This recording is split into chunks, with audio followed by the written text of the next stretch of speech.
Student, इस problem में देखिए A and B are partner sharing profit and losses in the ratio of 3:2। A and B इसका profit sharing ratio 3:2 है। C admitted for 1/5 share. C 1/5 share के लिए business में आया है। Which acquire equally from A and B. A and B से equally ले रहा है। The new profit sharing ratio will be. New profit sharing ratio आपको फाइंड करना है। ठीक है, अब देखिए यहाँ पर सी कितने शेयर के लिए आ रहा है, 1/5। ये 1/5 शेयर इक्वली ए और बी से लेंगे। ए और बी मतलब आपका ए इज टू बी 1:1, मतलब 1:1। सो ए से लेंगे 1/5 इंटू 1/1 प्लस 1 2, 1/10। और बी से लेंगे सेम 1/5 इंटू 1/2।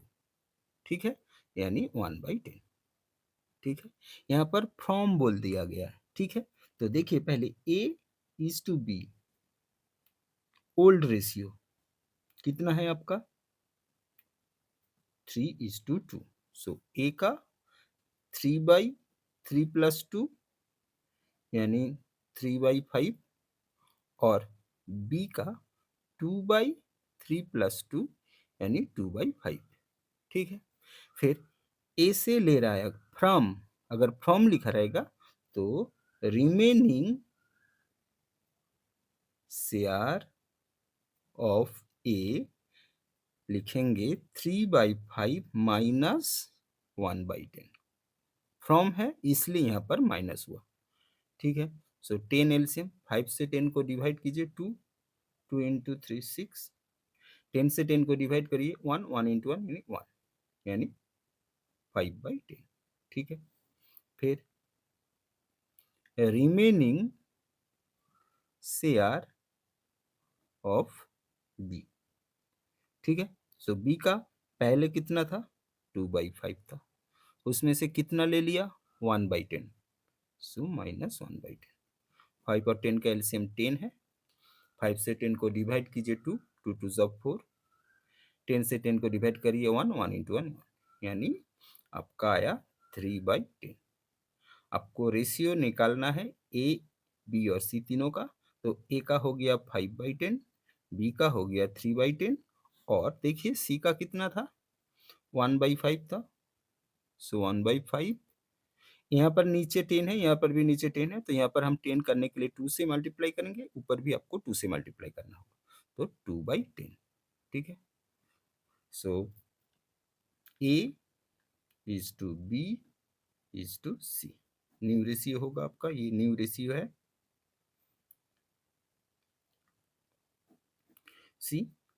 यहाँ पर 5, यहाँ पर 3 और यहाँ पर 2, सिर्फ ऊपर वाले को लेंगे। 5:5:3:2। सो 5:3:2 आंसर जो यहाँ ऑप्शन डी पर है। ओके डियर स्टूडेंट, इस प्रॉब्लम में देखिए X Y Z are partners sharing profit and losses in the ratio of 4:3:2। Y retires and surrender 4/5 of his share in favor of A and remaining in favor of C. The gaining ratio will be, मतलब आपको यहाँ में find करना है gaining ratio. Gaining ratio find करना है किस किस का, एक्स का एंड जेड का गेनिंग रेशियो चाहिए। तो आपका ओल्ड रेशियो कितना दे दिया, ओल्ड रेशियो दे दिया है आपका x:y:z बराबर 4:3:2। यहाँ से x कितना होगा 4/4 प्लस 3 प्लस 2 9। y कितना होगा 3/4 प्लस 3 प्लस 2 9। और z बराबर कितना होगा 2/4 plus 3 plus 2 2/9।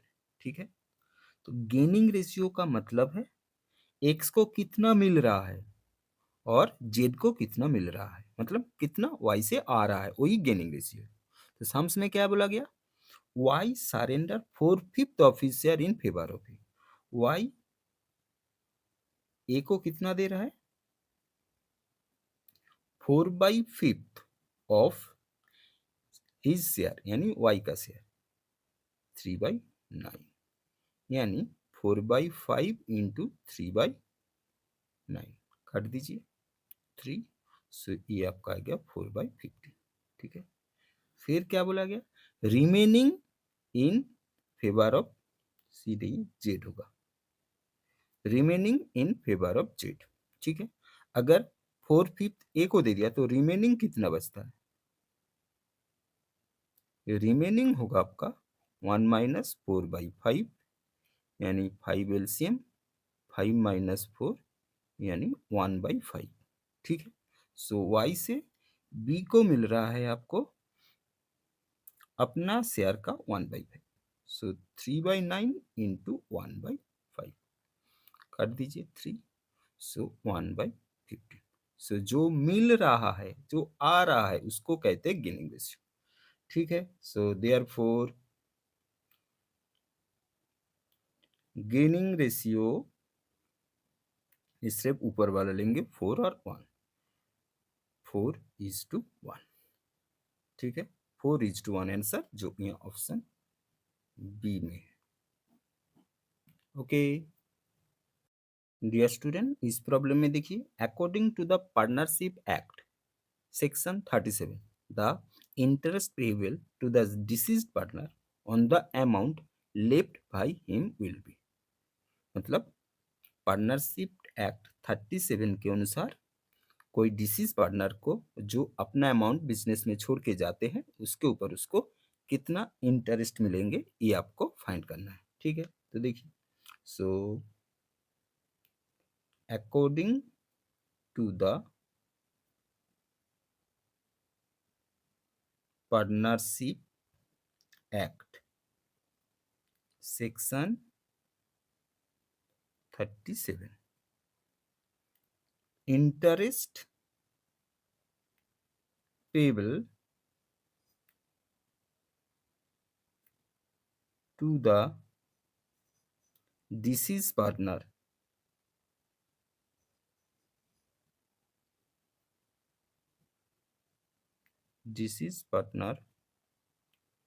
on the amount left by him,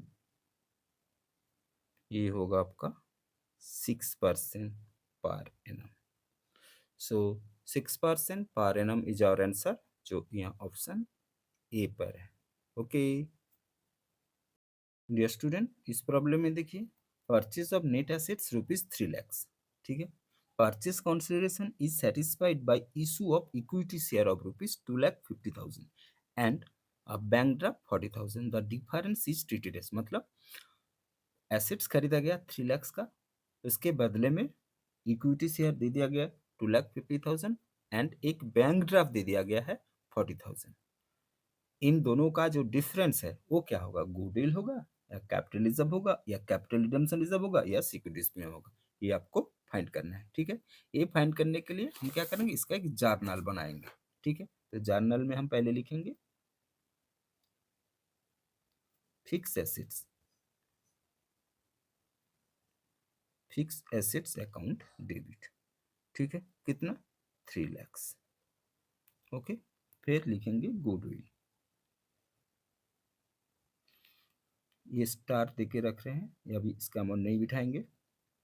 फिर लिखेंगे टू इक्विटी शेयर कैपिटल। ठीक है, फिर क्या लिखेंगे, टू बैंक ड्राफ्ट। ठीक है, तो शेयर कैपिटल आपका कितना है 2,50,000 और बैंक ड्राफ्ट कितना दे रहा है 40,000। ठीक है, बिठा दिए। फिर आपको देखना है कौन सा साइड अमाउंट शॉर्ट हो रहा है।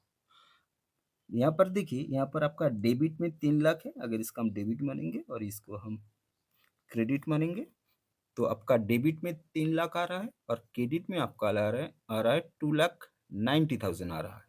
ठीक है, तो देखिए आपका क्रेडिट में शॉर्ट हो रहा है। इस जो अमाउंट शॉर्ट हो रहा है, जो डिफरेंस आ रहा है, इसको हम लोग लिखेंगे टू कैपिटल रिजर्व।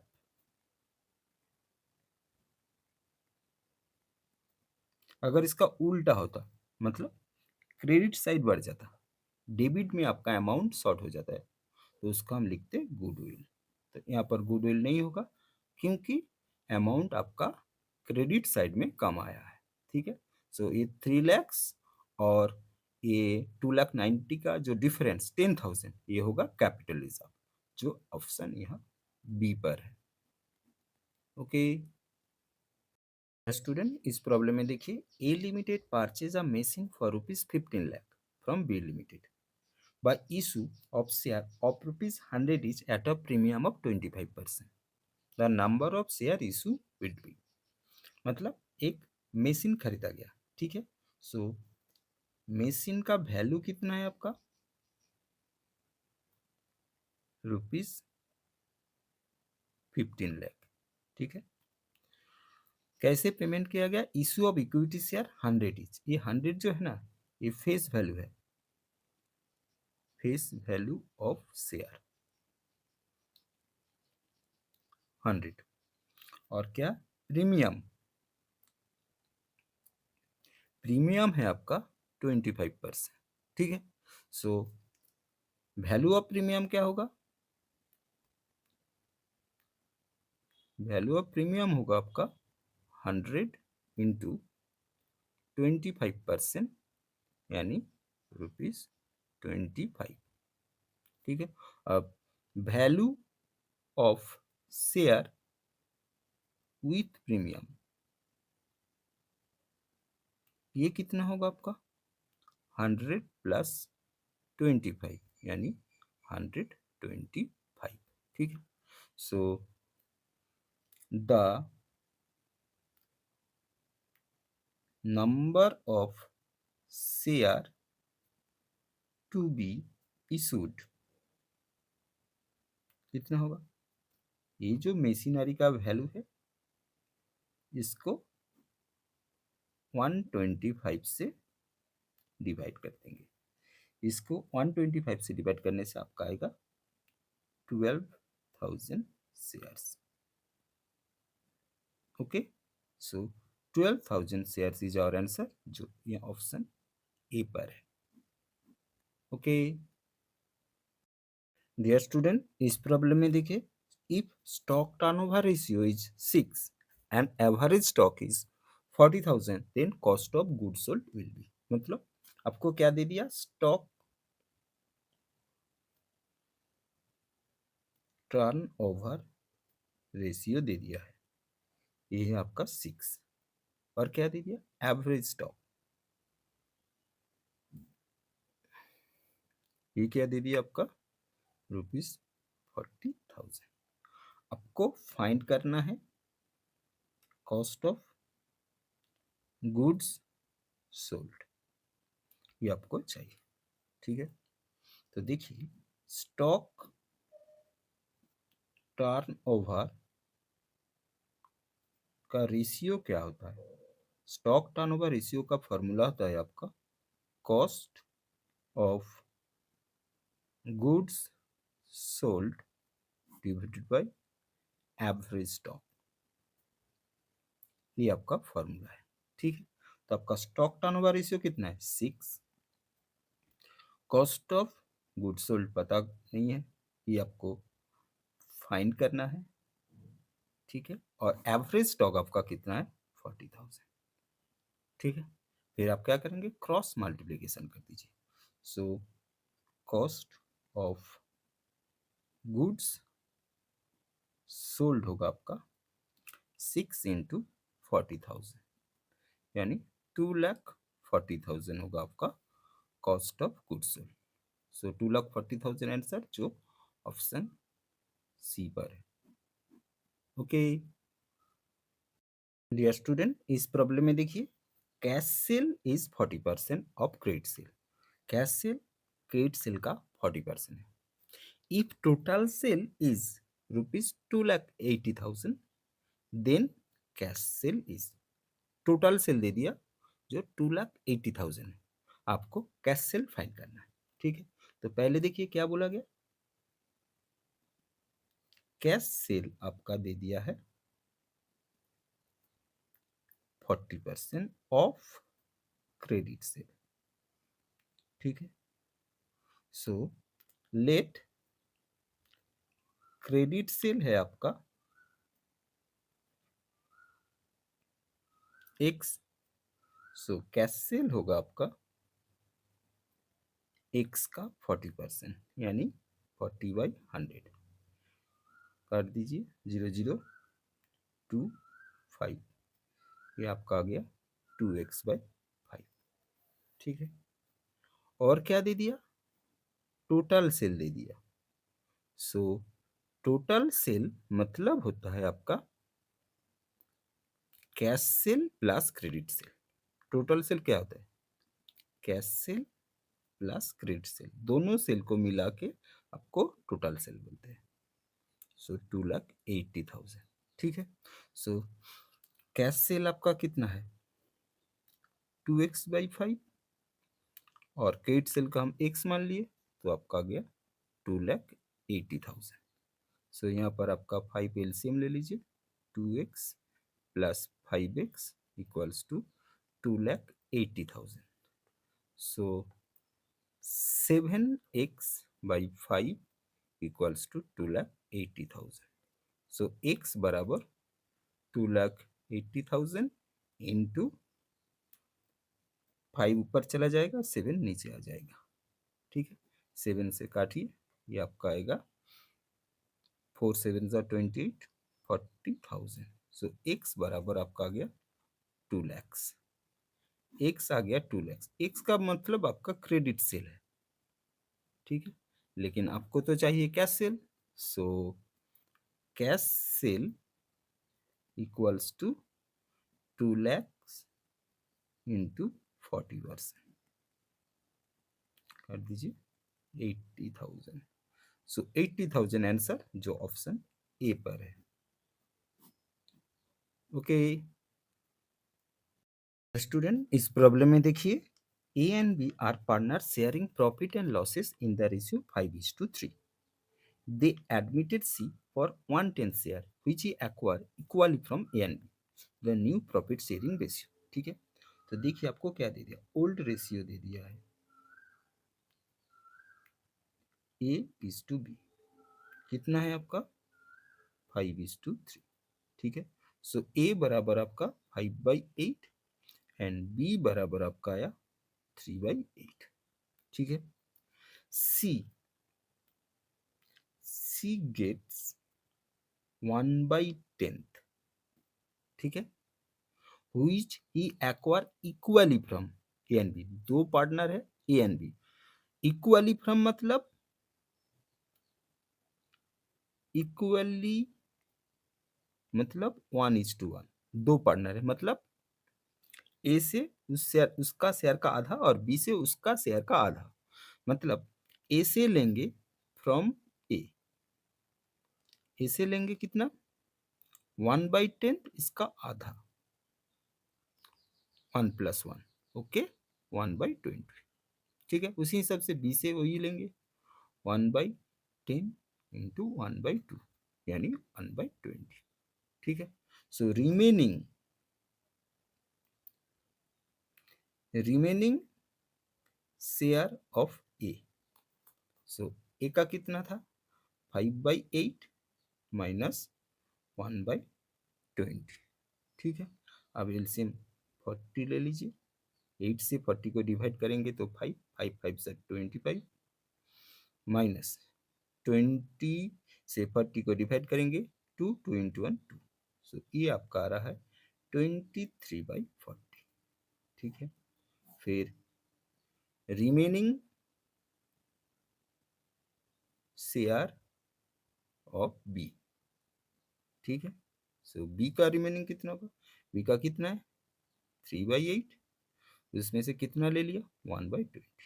फ्रॉम है, फ्रॉम इसलिए यहाँ पर हम लोग माइनस 40, 8 और 20 का एलसीएम 40 है, 8 और 20 इसका एलसीएम 40 होता है। ठीक है, 8 से 40 को डिवाइड करेंगे 5, 5 3 जा 15, 20 से 40 को डिवाइड करेंगे 2, तो ये हो गया आपका 13/40। ठीक है, फिर सी का देखिए, सी का कितना है 1/10, इसका नीचे 40 है, इसका भी नीचे 40 है, तो 10 को 40 में लाने के लिए 4 से मल्टीप्लाई ऊपर भी आपको करना होगा, so 4/40। So A is to B is to C, new ratio होगा आपका 23, 13 और 4, 23 इज टू 13 इज टू 4, ये आंसर है जो ऑप्शन यहाँ सी पर है। ओके, इसका एलसीएम एक बार देख लीजिए, 8 और 20, 2 से काट दीजिए 4, 10, फिर 2 से 2 5, सो एलसीएम होगा 2 इंटू 2 4, 4 2 ज़ाइड 8 5 ज़ा 40। ओके स्टूडेंट, इस प्रॉब्लम में देखिए, if creditors turnover ratio is 8, मतलब आपको क्रेडिटर टर्नओवर रेशियो दे दिया, what will be the average payment period, आपको एवरेज पेमेंट पीरियड फाइंड करना है। ठीक है, तो आपको क्या दे दिया, क्रेडिटर्स टर्नओवर रेशियो ये दे दिया है, ये कितना है 8। ठीक है, what will be the average payment period, आपको फाइंड करना है एवरेज पेमेंट पीरियड। ठीक है, तो आपको एवरेज पेमेंट पीरियड फाइंड करने के लिए आपको ऑप्शन में देखना है आंसर किस में है, आंसर मंथ में है, 8 month, 4th month, 3 month, 1.5 month. अगर मंथ में रहेगा तब एवरेज पेमेंट पीरियड